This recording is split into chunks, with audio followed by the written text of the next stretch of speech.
Here's my audience.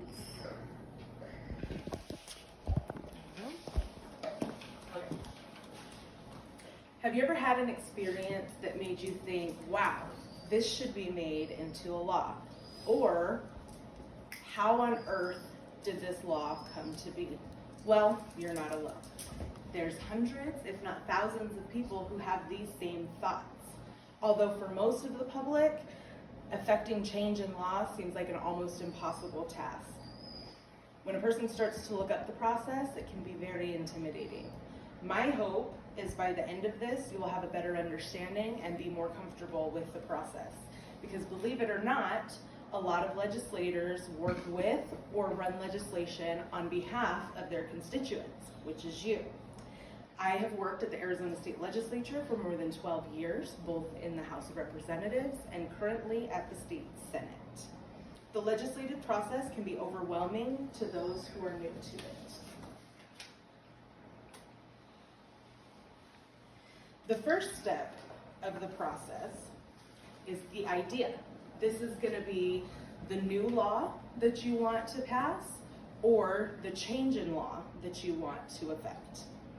Then the next step would be to identify a sponsor. The sponsor is the senator or the representative that is going to carry the legislation in their name. For a constituent, the best way to do this is to reach out to the senator or the representative in your district. Next, the draft legislation will be drawn up by Legislative Council, which is made up of attorneys who will help research where the new law would fit into statute or where the current law that's going to be changed is at. Then you would order the intro set.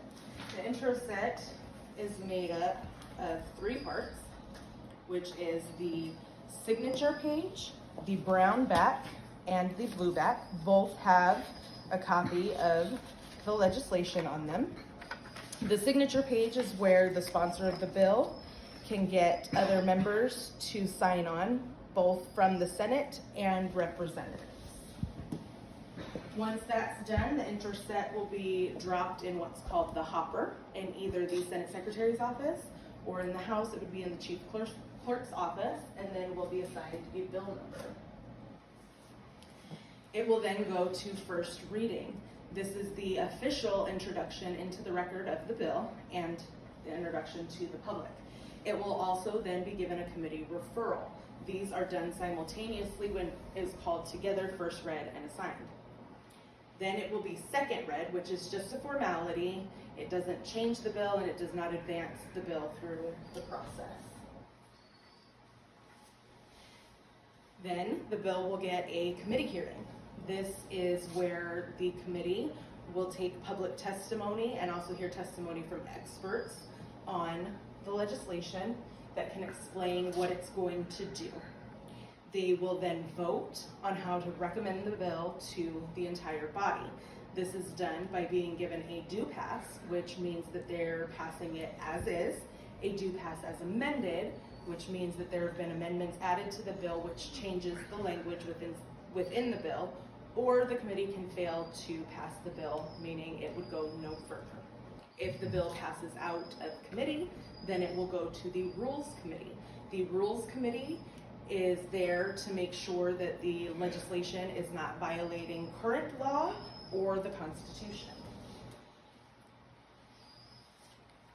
Then it will go to caucus. It will be heard in Republican caucus and Democratic caucus separately, but usually at the same time.